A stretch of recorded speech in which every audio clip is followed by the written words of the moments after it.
Hey guys, स्वागत है आप सभी का द अल्फा बैंक का चैनल में और मेरा नाम है चिराग चोपड़ा। सो गाइस, मैंने जब अपने चैनल पे कमेंट सेक्शन देखा तो लगातार बच्चों के कुछ कॉमन डाउट्स हैं और उनमें से सबसे कॉमन डाउट ये है कि सर मॉक टेस्ट को अटेम्प्ट कैसे करते हैं और फिर उसका एनालिसिस कैसे करते हैं। मतलब बहुत सारे बच्चे ऐसे हैं जो मॉक टेस्ट तो लगातार दे रहे हैं बट उनका स्कोर इंप्रूव नहीं कर रहा, और कई बार तो ऐसा हो रहा है कि उल्टा बार बार मॉक टेस्ट देने के चक्कर में उनका स्कोर और गिरता जा रहा है। तो ये वाले डाउट्स बहुत सारे बच्चों को कॉमन है और ये बहुत कॉमन चीज है। मतलब ऐसा नहीं है कि अकेले आप ही के साथ हो रहा है, ये हर उस बच्चे के साथ होता है जो भी एग्जामिनेशन की प्रिपरेशन कर रहा है। भाई जब मैं अपने टाइम में प्रिपरेशन कर रहा था तब मेरे साथ भी एक ऐसा फेज आया था जब मेरा स्कोर इंप्रूव नहीं कर रहा था। कुछ मॉक्स देने के बाद तो मेरा स्कोर पिछले वाले मॉक से भी कम हो जाता था। तो इससे आपको टेंशन नहीं लेना है। कुछ चीजें हैं जो आपको सीखनी है मॉक से और उनका एनालिसिस कैसे करना है। आज उन चीजों को सब कुछ बहुत डिटेल में देखने वाले हैं। अब गाइस, जब इस सेशन का थॉट मेरे दिमाग में आया, जब मैंने ये सोचा कि आप लोगों को मॉक टेस्ट अटेम्प्ट कैसे करना है और उसका एनालिसिस कैसे करना है, इस पे एक सेशन करूं, तब मुझे ये चीज रियलाइज हुई कि क्यों ना मैं खुद भी एक मॉक टेस्ट दे के देखूं। बिकॉज मुझे खुद मॉक टेस्ट दिए हुए बहुत ज्यादा टाइम हो चुका है। जब मैं 2019 में आरबीआई ग्रेड बी के मेंस की प्रिपरेशन कर रहा था, लास्ट मैंने शायद तभी मॉक दिया था। बिकॉज उसके बाद कोरोना आ गया और फिर आपको तो पता ही है कि एग्जामिनेशन के क्या हाल हुए। तो भाई उसके बाद फिर मैंने कोई मॉक टेस्ट दिया नहीं है फिलहाल में। तो मुझे मॉक टेस्ट दिए हुए काफी लंबा टाइम हो गया था। तो भाई मुझे ये पता था कि अब मेरी स्पीड तो अच्छी नहीं होने वाली। मतलब रातों रात ऐसा नहीं हो सकता कि मैंने इतने टाइम से मॉक नहीं दिया और अब एकदम से मॉक दे दूं और मेरी स्पीड अच्छी हो जाए। तो मतलब मुझे ये पता था कि मेरा पूरा का पूरा जो आज गेम रहेगा वो मेरा एक्यूरेसी पे रहेगा। इसी वजह से मेरा पूरा का पूरा फोकस आज एक्यूरेसी पे था। आज जो मैंने मॉक टेस्ट दिया है, अगर उसकी बात करें तो वो प्रैक्टिस मॉक का मैंने एक मॉक दिया है। मैं आपको उसका पूरा सब कुछ दिखाऊंगा। भाई मेरा कितना स्कोर आया, मेरा ओवरऑल कितना परसेंटाइल था, मेरा सेक्शन वाइज कितना स्कोर था, भाई किन क्वेश्चंस को मैंने किस सेक्शन में छोड़ा और किन क्वेश्चन को मैंने किस सेक्शन में करा, ये हर चीज आज देखेंगे। और उसके बाद आज के सेशन में एंड होते होते ये समझने की कोशिश करेंगे कि आपकी स्ट्रैटेजी क्या होनी चाहिए अगर आज आप एक मॉक टेस्ट अटेम्प्ट कर रहे हो तो। फाइन, तो डायरेक्टली चलते हैं आगे और डायरेक्टली अपनी प्रैक्टिस मॉक का मॉक टेस्ट खोल लेते हैं। चलो, अब गाइस ये हमने अपने प्रैक्टिस मॉक में लॉगिन कर लिया है। गाइस ये मेरा ही लॉगिन है, देख लो यहाँ पे चिराग चोपड़ा 786, ये मेरा ऑफिशियल आईडी है। अब देखो क्या, हम डायरेक्टली एसबीआई पीओ में चलते हैं। आज मैंने एसबीआई पीओ का फ्री वाला मॉक दिया था, प्रैक्टिस मॉक का। अब वो इसलिए मैंने दिया था बिकॉज फिर आप लोग भी वो मॉक दे सकते हो और फिर हम इजीली कंसल्ट कर सकते हैं कि भाई आपका कितना स्कोर आया। गाइस ये वाला मैंने मॉक दिया है, फ्री वाला SBI PO prelims free test. अगर आपने अभी तक ये मॉक टेस्ट अटेम्प्ट करा है तो इसका स्कोर मुझे जरूर बताना, आपका कितना स्कोर आया, उस दिन आपका कितना परसेंटाइल था और ओवरऑल आपके कितने क्वेश्चन सही हुए और कितने क्वेश्चन गलत हुए। फाइन, जिससे हमें ये समझ आएगा कि आज आप किस लेवल पे हो और फिर आपको कितने इंप्रूवमेंट की और ज्यादा जरूरत है। फाइन, अब मैं सबसे पहले आपको एनालिटिक्स में ले चलता हूं जिससे आपको ये दिख जाएगा कि मेरा परसेंटाइल वगैरह कितना था। अभी ओपन हो रहा है तो मेरा स्कोर आया है गाइस अराउंड 62.75 और मेरा रैंक है 263 आउट ऑफ 42,833 स्टूडेंट्स और मेरा परसेंटाइल आया 99.39। अब ये 99.39 आया, बट मैं आपको बता दूं कि ये वाला जो फ्री वाला मॉक टेस्ट है ये ज्यादा मुश्किल नहीं है। मतलब अगर हो सकता तो इससे भी ज्यादा स्कोर इंप्रूव कर सकता है कोई, बट आज मैं पूरा का पूरा एक्यूरेसी पे चल रहा था और मैं आपको भी यही एडवाइस दूंगा, यही सजेशन दूंगा। गाइस देखो, स्पीड से अच्छा हमेशा एनी डे एक्यूरेसी ही होता है। अब देखो, अगर आप मान के चलो इंग्लिश में 30 क्वेश्चन करके आ रहे हो, अब मान के चलो 30 में से आपके 20 सही हुए तो 10 गलत हो गए। अब उन 10 गलत क्वेश्चंस की आप नेगेटिव मार्किंग कर लो तो 2.5 नंबर और कम हो गया आपका। मतलब अराउंड जहां आपके 20 नंबर के क्वेश्चन सही थे, आपका ओवरऑल स्कोर कितना आया, बस 17.5 नंबर। तो अगर हम अपनी वो नेगेटिव मार्किंग को मिनिमाइज कर सके तो हमारा स्कोर खुद ब खुद ही इंक्रीज नहीं हो जाएगा। भाई जब मैं अपने स्कोर की नेगेटिव मार्किंग कम कर दूंगा तो मेरा स्कोर खुद पॉजिटिव में इंक्रीज नहीं हो जाएगा। जैसे कॉमर्स में एक बहुत अच्छी कहावत है कि आपका नुकसान ना होना भी आपका मुनाफा ही है, वैसे ही यहाँ पे आपका नेगेटिव मार्किंग जितना कम होगा आपका पॉजिटिव स्कोर उतना ज्यादा बढ़ेगा। इसीलिए एक्यूरेसी ज्यादा इंपॉर्टेंट है आपकी स्पीड से। 30 में से 30 क्वेश्चन करने ज्यादा इंपॉर्टेंट नहीं है। भाई 20 क्वेश्चन करो, 15 क्वेश्चन करो, 17 क्वेश्चन करो, बट उनमें आपकी एक्यूरेसी 90% से ज्यादा होनी चाहिए। फाइन, जैसे मैं आपको एक बार और बता रहा था कि कुछ जो मॉक टेस्ट देने वाले लोग होते हैं, जो टॉपर्स होते हैं, वो काफी सारे फेक होते हैं। जो मैंने आपको लास्ट अपने वीडियो में भी बताया था वो कैसे, देखो अगर यहाँ पे मैं टॉपर का स्कोर देखूं तो टॉपर ने इंग्लिश का पूरा सेक्शन 2 मिनट 22 सेकंड में कंप्लीट करा है, क्वांट का पूरा सेक्शन 2 मिनट 11 सेकंड में कंप्लीट करा है और रीजनिंग का पूरा सेक्शन 2 मिनट 22 सेकंड में कंप्लीट करा है और पूरा 1 घंटे का पेपर उसने 6 मिनट 55 सेकंड में कंप्लीट कर दिया। अब आप बताओ, सुपरमैन भी इतने क्वेश्चन इतनी देर में नहीं कर सकता। यही मैंने आपको बताया था कि ये वाले जो बच्चे होते हैं ये बहुत सारे बच्चे फेक होते हैं।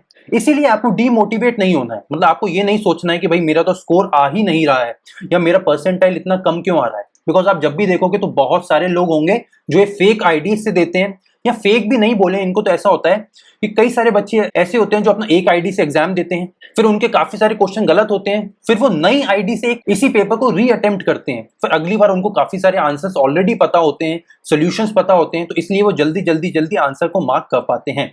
फाइन, देखो मेरा ओवरऑल रैंक आया है भाई, इंग्लिश में बात करें तो 588, क्वांट में बात करें तो 868, और रीजनिंग वाला भी छुप गया है तो वो बाद में देख लेंगे। मैं इसका ना स्क्रीनशॉट लेके अपने टेलीग्राम चैनल पर डाल दूंगा और यूट्यूब पे भी डाल दूंगा, वहां पे भी आपको दिख जाएगा कि मेरा स्कोर ओवरऑल सेक्शन वाइज कितना है और मेरा ओवरऑल सेक्शन वाइज रैंक कितना है। फाइन, अब देखते हैं कि भाई एक्चुअली मैंने क्वेश्चंस को अटेम्प्ट कैसे करा, इसके सॉल्यूशंस पे चलते हैं, ये समझने की कोशिश करते हैं आखिर कि मैं क्वेश्चन अटेम्प्ट किस सीक्वेंस में कर रहा हूं और किस तरीके से मैंने किन क्वेश्चंस को स्किप कर दिया। यहां मैं खुद को थोड़ा छोटा कर देता हूं जिससे समझने में और ज्यादा आसानी होगी। अब गाइस ये वाला जो मॉक टेस्ट था इसमें सबसे पहला सेक्शन खुला था इंग्लिश, उसके बाद क्वांट, उसके बाद रीजनिंग। ठीक है, अब देखो इन तीनों सेक्शंस में ना एक बहुत बढ़िया बात होती है, वो ये कि भाई एग्जामिनर ना हमेशा मुश्किल क्वेश्चंस को पहले रखता है और इजी वाले क्वेश्चंस को बीच में या एंड में रखता है। मोस्टली बीच में रखता है भाई, स्टार्टिंग में भी मुश्किल क्वेश्चन होगा और एंड में भी मुश्किल क्वेश्चन होगा, बीच में आपको इजी क्वेश्चंस ढूंढने पड़ेंगे।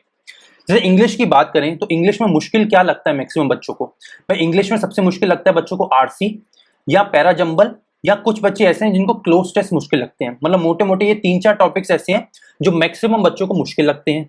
वहीं अगर इजी टॉपिक्स की बात करें तो वो क्या है भाई, एरर डिटेक्शन इजी टॉपिक है, fillers fill in the blanks easy topic है, कनेक्टर्स इजी टॉपिक है। इसी के साथ और कौन सा टॉपिक रह गया, मोस्टली अभी तो मुझे यही 2-3 टॉपिक याद आ रहे हैं, एरर डिटेक्शन, फिलर्स और कनेक्टर्स। या कभी कभी एंटोनिम सिनोनिम वाले क्वेश्चंस भी आ जाते हैं तो उनको भी रख लो भाई, एंटोनिम सिनोनिम, तो वो वाले क्वेश्चन भी हो गए आपके इजी वाले। तो हमको मॉक्स को अटेम्प्ट कैसे करना है, हमको हमेशा इजी वाले टॉपिक्स पहले करने हैं तीनों ही सेक्शन में, और मुश्किल वाले टॉपिक्स को एंड में करना है तीनों ही सेक्शन में।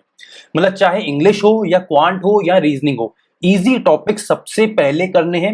मतलब सबसे पहले हमें ये कोशिश करनी है कि हम मैक्सिमम मार्क्स को अपनी मुट्ठी में ले लें, उसके बाद फिर हमारे पास टाइम बचेगा, उस हिसाब से मुश्किल क्वेश्चंस को अटेम्प्ट करेंगे। फाइन, अब देखो जब मैंने ये मॉक टेस्ट ओपन करा तो सबसे पहले देखो मेरे सामने क्या खुला, सबसे पहले मेरे सामने खुला ये रीडिंग कॉम्प्रिहेंशन। ऑब्वियसली जैसे मैं आपको बोल रहा हूँ कि रीडिंग कॉम्प्रिहेंशन में सबसे पहले अटेम्प्ट नहीं करने वाला हूँ, तो मैंने क्या करा, सबसे पहले नेक्स्ट नेक्स्ट करना चालू कर दिया। यहाँ पे नेक्स्ट नेक्स्ट नेक्स्ट नेक्स्ट करा। कितने क्वेश्चन है टोटल, 7-8 क्वेश्चन थे। हाँ, टोटल 7 क्वेश्चन मिले मुझे यहाँ पे टोटल, जो रीडिंग कॉम्प्रिहेंशन के थे। मैंने एक भी अटेम्प्ट नहीं करा, मैं डायरेक्टली मूव करा 8th क्वेश्चन पर, और इवेंचुअली मेरा वो क्वेश्चन भी गलत हो गया। अब ये सब मत देखो, देखो मैं एक्यूरेसी पे चल रहा था। मैंने अराउंड कितने क्वेश्चन करे हैं इसमें, 1-2, मतलब मैंने 28 क्वेश्चन करे हैं, 28 में से मेरे 4 गलत हैं और 24 सही है। मतलब 24 सही है, 4 गलत है, मतलब टोटल मेरा 23 मार्क्स आया अकेले इंग्लिश में। तो ये चीज भी आपको ग्रास्प करनी है कि अपने स्कोर को मैक्सिमाइज भी करना है। फाइन, इसके बाद अगला क्वेश्चन मैंने देखा तो वो था एरर डिटेक्शन का, इसको मैंने सॉल्व करा। फिर नेक्स्ट क्वेश्चन की तरफ मैं चला, वो भी एरर डिटेक्शन था, मैंने उसको सॉल्व करा। ऐसे एरर डिटेक्शन के 4 या 5 क्वेश्चन थे मेरे पास, टोटल 5 क्वेश्चन थे यहाँ पे जो एरर डिटेक्शन के थे। देखो ग्रामेटिकली और मीनिंगफुल करेक्ट मुझे ढूंढना था। एरर डिटेक्शन के मैंने 5 क्वेश्चन सबसे पहले अटेम्प्ट करे इंग्लिश के सेक्शन में। इसके बाद मैंने क्या करा, अगला देखो क्या आया, अगला था यहाँ पे, ये भी new pattern of error detection ही था। यहाँ पे मुझे बोल्ड में दिए थे लेटर और उनको ग्रामेटिकली करेक्ट मुझे ढूंढना था, तो ये भी डिफरेंट पैटर्न, नया पैटर्न था एरर डिटेक्शन का। फिर मैं इसको करने लग गया। फिर इसके भी शायद 4 या 5 क्वेश्चन थे, 13, 14, 15, 16, 17, हाँ 5 क्वेश्चन मैंने फिर इसके करे। अब अगर यहाँ पे फिल इन द ब्लैंक्स होते या यहाँ पे कनेक्टर्स होते या यहाँ पे एंटोनिम सिनोनिम वाले क्वेश्चन होते तो मैं उनको भी अटेम्प्ट करता, बट रीडिंग कॉम्प्रिहेंशन, पैराजंबल और क्लोज टेस्ट, इन तीनों को मैं सबसे आखिरी में करने वाला हूँ। फाइन, इसके बाद मेरा चालू हो गया क्लोज टेस्ट। तो मैंने क्या करा, क्लोज टेस्ट के देखो मैंने कितने क्वेश्चन मुझे मिले, 1, 2, 3, 4, 5, तो मैं डायरेक्टली 18 से लेकर 21 मैंने मूव करा और डायरेक्टली मैं 22, 23 मैं डायरेक्टली मूव कर गया अपने नेक्स्ट क्वेश्चन पर। मैंने पूरा का पूरा क्लोज टेस्ट यहाँ छोड़ दिया। इसके बाद नेक्स्ट क्वेश्चन देखो क्या आया, नेक्स्ट क्वेश्चन अगेन यहाँ पे नए pattern of fill in the blanks थे, फिलर्स थे। इसमें मुझे वर्ड्स दिए थे और ये पूछ रहे थे कि वर्ड सही है या गलत है। फिर मैंने इनको अटेम्प्ट करा बिकॉज ये इजी टॉपिक है। एक क्वेश्चन मेरा इसमें भी गलत हो गया, मॉनिटर वाला। चलो देखते हैं भाई क्या गलती हुई। The inexpensive software has the ability to invisibly monitor and record all computer activity including key strokes. मैंने मार्क करा है option E, all are correct. Inexpensive software सही है, has the ability to invisibly monitor and record all computer activity including keystrokes. Ability to invisibly monitor and record, सही लग रहा है मुझे तो सब कुछ। सोल्यूशन देख लेते हैं। The sentence tells us how the inexpensive cheap software has the ability or capability to invisibly study and record all computer activity including keystrokes. C is incorrectly spelled. The correct spelling of monitor is monitor. Okay, मतलब देखो यहाँ पे monitor की spelling MONITER है और actually में MONITOR होनी चाहिए। अब ये एक बड़ी मिस्टेक थी जो मुझे समझना चाहिए। अब देखो यहाँ पे मैं क्या करता, मैं आपको बताऊं। अगर मेरे सामने एक क्वेश्चन आता जो मुझे पता है कि मेरी एक सिली मिस्टेक हुई है और ये सिली मिस्टेक मैं अगली बार भी कर सकता हूं, बिकॉज मुझे मॉनिटर और मॉनिटर में कुछ ज्यादा डिफरेंस आता नहीं है देखना, तो मैं यहाँ क्या करूंगा, सबसे पहले स्क्रीनशॉट लेने जाऊंगा।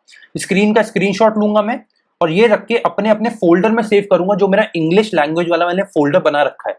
अगर ये फोल्डर वाली चीज आपको नहीं पता है तो मैंने अपनी लास्ट 2-3 वीडियोस में लगातार इसको डिस्कस करा है कि आप कैसे स्क्रीनशॉट लेके उसका फोल्डर बना सकते हो और उसके बाद उन फोल्डर से अपनी प्रिपरेशन को और अच्छा कर सकते हो।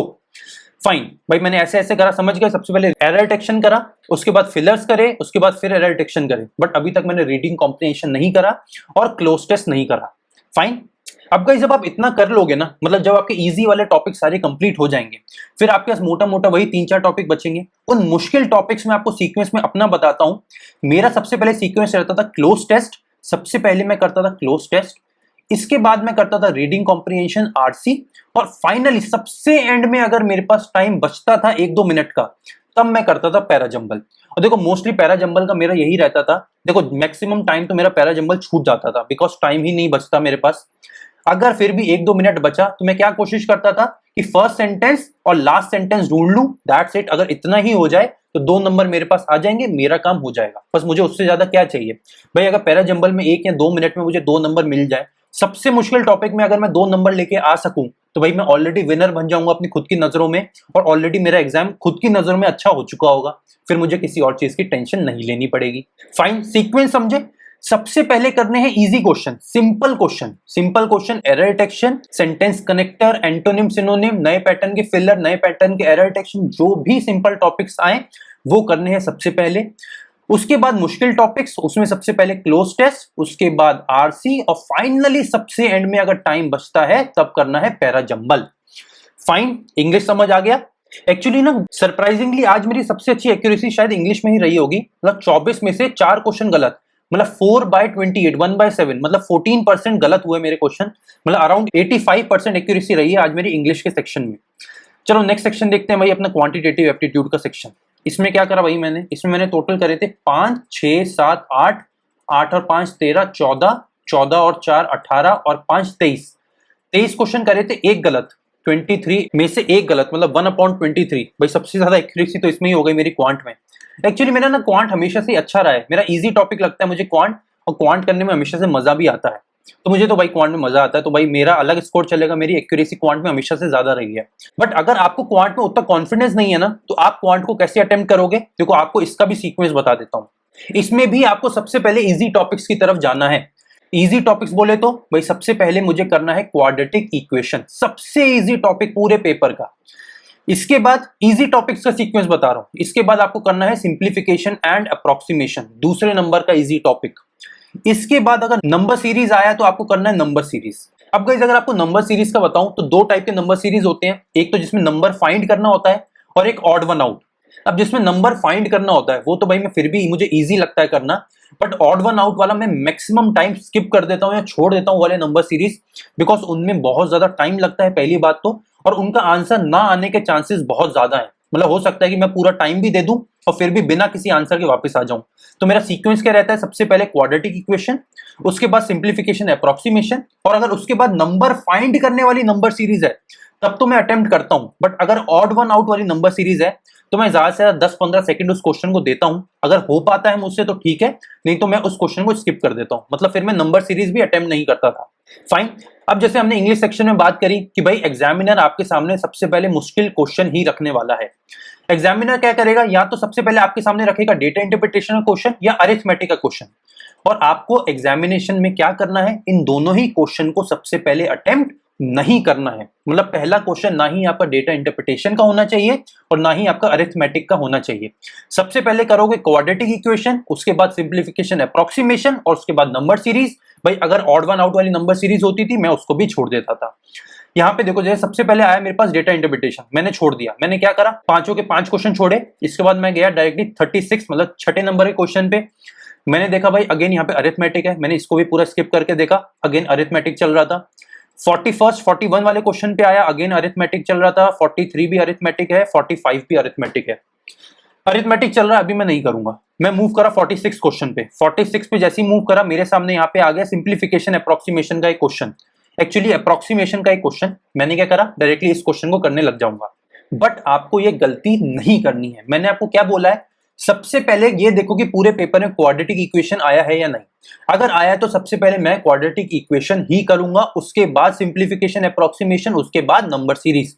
मुझे याद रखना है कि भाई 46 नंबर का क्वेश्चन मेरा क्या था, वो था मेरा सिंप्लीफिकेशन अप्रोक्सीमेशन का क्वेश्चन। तो भाई मैं क्या करता था, इसका इस टाइप के क्वेश्चन को ना मैं मार्क फॉर रिव्यू करता था। भाई अभी ये तो मार्क फॉर रिव्यू अब नहीं कर पाऊंगा, नहीं तो एक मार्क फॉर रिव्यू वाला ऑप्शन होता है, मैं उसको मार्क कर देता था, जिससे मुझे याद रहेगी भाई 46 नंबर का क्वेश्चन मुझे नेक्स्ट क्वाड्रेटिक इक्वेशन के बाद यही करना है। फाइन भाई, क्वाड्रेटिक इक्वेशन होती है तो मैं वो करूंगा, नहीं तो सिंप्लीफिकेशन अप्रोक्सीमेशन। देखो मुझे मिल गया 49 नंबर का क्वेश्चन मेरा क्वाड्रेटिक इक्वेशन का आ गया। सबसे पहले मैं इसको अटेम्प्ट करूंगा, उसके बाद 50 नंबर का क्वेश्चन भी है क्वाड्रेटिक इक्वेशन, इसको करूंगा। फिर 51 नंबर वाला वो भी क्वाड्रेटिक इक्वेशन मैं उसको करूंगा। 52 वाला देखो again data interpretation, caselet DI आ गई, मैं नहीं करूंगा अभी अटेम्प्ट। 57 क्या है, नंबर सीरीज, वो भी ऑड वन आउट वाली नंबर सीरीज, मुझे बिल्कुल पसंद नहीं है। इसमें मैं क्या करूंगा, 10 सेकंड दूंगा, अगर बनता है तो ठीक है, नहीं तो छोड़ दूंगा। और फाइनली 61 से 65 मेरा है डेटा इंटरप्रिटेशन। चलो बहुत बढ़िया, मतलब मैंने सबसे पहले क्या करा, 49 से लेके 51 तक के क्वेश्चन को अटेम्प्ट करा। क्वाड्रेटिक इक्वेशन के 3 क्वेश्चन के 3 नंबर अपनी मुट्ठी में लिए 1 मिनट के अंदर अंदर। फाइन, इसके बाद मैं चला गया 44 नंबर के क्वेश्चन पे, जो है मेरा अप्रोक्सीमेशन के क्वेश्चन। 44 से लेके 44, 45, 46, 47, 48 और 49, नहीं 49 तो यही हो गया क्वाड्रेटिक इक्वेशन, अप टू 48, मतलब 44 से लेके 48 5 क्वेश्चन है मेरे यहाँ पे अप्रोक्सीमेशन के क्वेश्चन। अब मैं इनको अपनी मुट्ठी में लूंगा, अब मैं ये 5 क्वेश्चन करूंगा, जिससे 8 क्वेश्चन 8 नंबर मेरे पास मेरी मुट्ठी में आ जाएंगे। फाइन, ये 2 चीजें हो गई। इसके बाद मैं जाऊंगा नंबर सीरीज पे। अब मैं देखता हूँ भाई ये number series odd one out वाली है, बट स्टिल मैंने देखा कि भाई ये बन सकती है कि नहीं बन सकती। 10 सेकंड देखते हैं, कोशिश करते हैं बन सकती है या नहीं। 90, 180, 60, 240, 42, 288। 90 से 180 जाएंगे, इंटू 2 करना पड़ेगा। 180 से 60 1/3, 60 से 240 इंटू 4, 240 से 42। भाई देखो पहले मैंने करा इंटू 2, फिर 1/3, फिर इंटू 4, फिर होना चाहिए 1/5।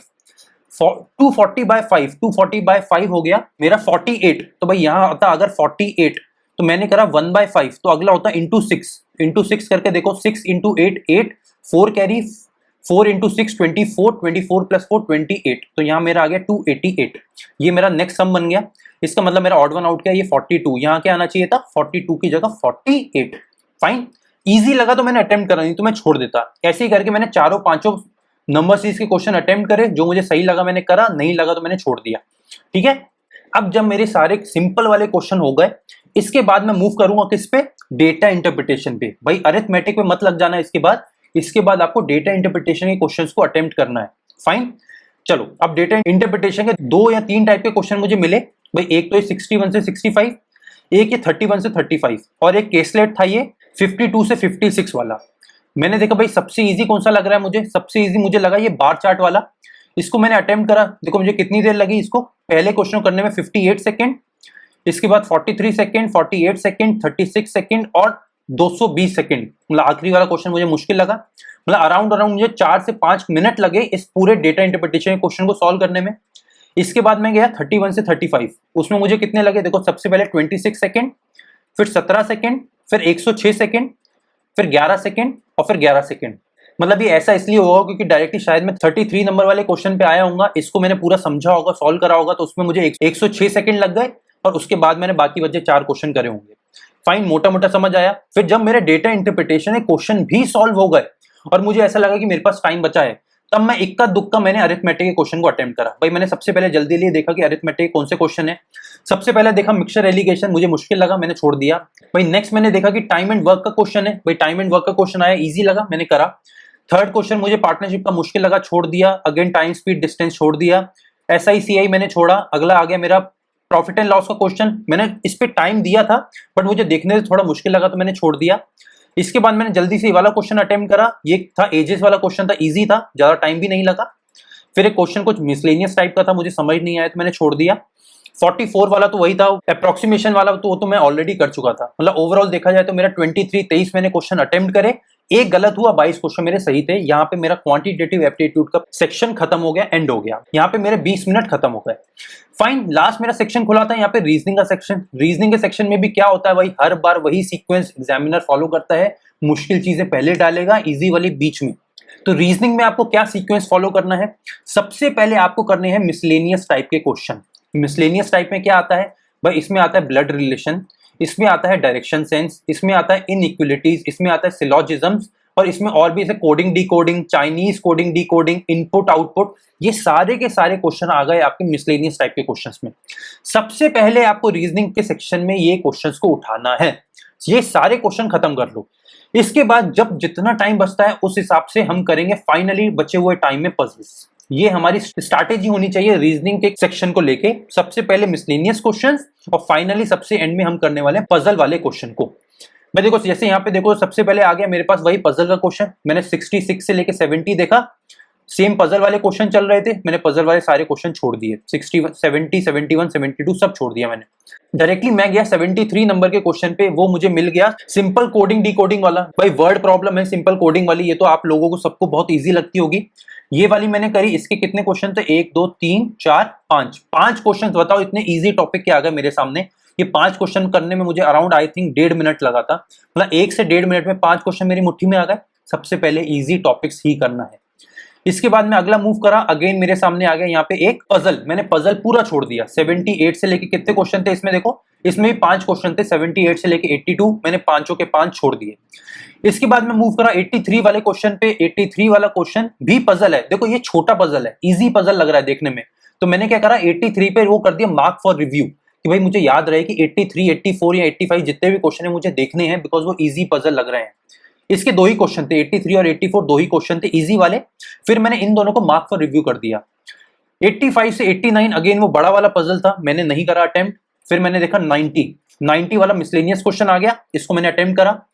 फिर 91 मेरा आ गया डायरेक्शन सेंस, मैंने अटेम्प्ट करा। 91 92 2 क्वेश्चन थे डायरेक्शन सेंस के, मैंने इन दोनों को अटेम्प्ट करा। इसके बाद 93 से मेरा आ गया सिलोजिज्म तो भाई करना ही करना है। 93 94 95 3 क्वेश्चन थे सिलोजिज्म के, ये तीनों मैंने निपटा लिए। ठीक है, मतलब अभी तक हमने कितने क्वेश्चन कर लिए, 90 से लेके 95, मतलब 6 क्वेश्चन ये, और 1 2 3 4 5 वर्ड प्रॉब्लम वाले कोडिंग के, वो मतलब 6 और 5 11 क्वेश्चन हो गए। और ये टोटल करने में मुझे टाइम लगा था अराउंड शायद 6 से 7 या 8 मिनट, 7 मिनट मान लो चलो एवरेज। तो 7 मिनट में 11 नंबर मेरे पास आ गए। अब क्या है, मेरे पास 13 मिनट बचे हैं और क्वेश्चन करने हैं 24। अब मैंने क्या करा, सबसे पहले सबसे इजी वाली पजल उठाई, 83 84 नंबर वाली, ये मैंने उठाई। इसको करने में देखो मुझे ज्यादा टाइम नहीं लगा था, 60 सेकंड, मतलब 1 मिनट और 7 सेकंड, मतलब टोटल 1 मिनट 7 सेकंड मुझे लगे इस 2 क्वेश्चन को सॉल्व करने में। मतलब 1 मिनट में मेरे पास 2 नंबर और आ गए। इसके बाद मैंने क्या करा भाई, मेरे पास अराउंड वहां पे अब 10-11 मिनट बचे हैं। 10-11 मिनट में मैंने जल्दी से इजी वाली पजल पकड़ी और इसको सॉल्व करा। ये वाली पजल इजी थी, मैंने इसको उठाया, इसको सॉल्व करने लग गया। शायद इसको सॉल्व करते करते मेरा टाइम कंप्लीट हो गया था। हाँ, इसको सॉल्व करते करते फिर मेरा टाइम कंप्लीट हो गया था। मतलब मैंने रीजनिंग में ओवरऑल कितने क्वेश्चन करे, 5 5 10 5 15 और 3 18 क्वेश्चन करे मैंने। मतलब क्वेश्चन का मेरा नंबर कम था, बट अगर आप यहाँ पे देखो तो मेरी रीजनिंग के सेक्शन में एक्यूरेसी कितनी है, एक्यूरेसी है मेरी यहाँ पे 100%। मतलब एक भी क्वेश्चन मेरा गलत नहीं है। 18 नंबर के क्वेश्चन करके आया हूं, तो 18 ही नंबर में लेके भी आया हूं। भाई देखो गाइस, हमें यही करना है। जिस दिन मुझे लग रहा है कि भाई मैं नर्वस हो रहा हूं या मेरा पेपर हो सकता है अच्छा ना जाए, उस दिन आप स्पीड पे मत खेलो, उस दिन स्पीड पे मत जाओ, उस दिन अपनी एक्यूरेसी पे खेलो। अपनी एक्यूरेसी जितनी ज्यादा रखोगे ना, उतना ज्यादा कॉन्फिडेंस आएगा, और हो सकता है फिर आप इवेंचुअली एग्जामिनेशन में क्वेश्चन सॉल्व करने की आपकी स्पीड खुद ब खुद बढ़ जाए। बट आपको एक्यूरेसी ज्यादा मैटर करनी चाहिए अपार्ट फ्रॉम स्पीड। फाइन। और ऐसे मेरा ओवरऑल कितना स्कोर आया, अराउंड 62 नंबर का मेरा स्कोर आया। और परसेंटाइल वाइज देखो तो अराउंड 99 प्लस परसेंटाइल आया मेरा इस पेपर में। अब गाइज ये मेरी पूरी स्ट्रैटेजी है इस प्रैक्टिस मॉक के, इस एक मॉक टेस्ट को लेके। गाइज ये फ्री मॉक टेस्ट है, तो आप लोगों ने जरूर दिया होगा ये मॉक टेस्ट, और अगर अभी तक नहीं दिया है तो इस मॉक टेस्ट को जरूर दें और टेस्ट देने के बाद मुझे जरूर बताएं कि आपका स्कोर कितना आया और किस सेक्शन में आपके सबसे कम मार्क्स हैं और आपकी एक्यूरेसी का परसेंटेज क्या है। बिकॉज आप ये कोशिश हमेशा यही रखें अपनी कि एक्यूरेसी हमारी मैक्सिमम रहे, जिससे अगर किसी दिन मेरा दिन खराब जाए और मैं कम क्वेश्चन अटेम्प्ट कर पाऊं तो उस दिन एटलीस्ट नेगेटिव मार्किंग के चक्कर में मेरा स्कोर और ज्यादा कम ना हो पाए। तो ये रही मेरी पूरी स्ट्रैटेजी मॉक टेस्ट को लेके। आप लोग जरूर बताइए कि आपको आज का सेशन कैसा लगा। अगर पसंद आया then do like and share the session, because guys आप जितना ज्यादा शेयर करेंगे इस सेशन को और जितने ज्यादा लाइक करेंगे, जितने ज्यादा कमेंट्स करेंगे इस सेक्शन में, उतना ज्यादा ये सेशन यूट्यूब पे ऊपर रैंक करेगा। मतलब जितने बच्चे यूट्यूब पर फ्री ऑफ कॉस्ट अपनी प्रिपरेशन करना चाहते हैं उतने बच्चों तक ये सेशन पहुंच पाएगा और उतने ज्यादा बच्चों की मदद हो पाएगी। और आप भी और मैं भी बस यही चाहते हैं कि ज्यादा से ज्यादा बच्चों की मदद हो पाए और हम सब मिलकर एक बहुत बड़ी, एक बहुत हेल्दी कम्युनिटी बना पाए। और इसी के साथ अगर आप इस बार के एसबीआई पीओ की प्रिपरेशन कर रहे हैं तो हमने एक नया प्लेलिस्ट चालू करा है, एक नया बैच चालू करा है, टारगेट एसबीआई पीओ बैच। उस बैच में मैं तीनों ही section that is English, quant और रीजनिंग की क्लासेस डालता जा रहा हूं। मैक्सिमम नए पैटर्न के क्वेश्चंस आपको मिलेंगे इस प्लेलिस्ट में, तो ये प्लेलिस्ट जरूर देखें because I am pretty sure कि इस प्लेलिस्ट को देखने के बाद आपके अंदर एक नया कॉन्फिडेंस आएगा और आपका नर्वसनेस शायद थोड़ा कम हो पाए। Fine guys, see you in the next session. Signing off, my name is Chirag Chopra. Take care and keep preparing.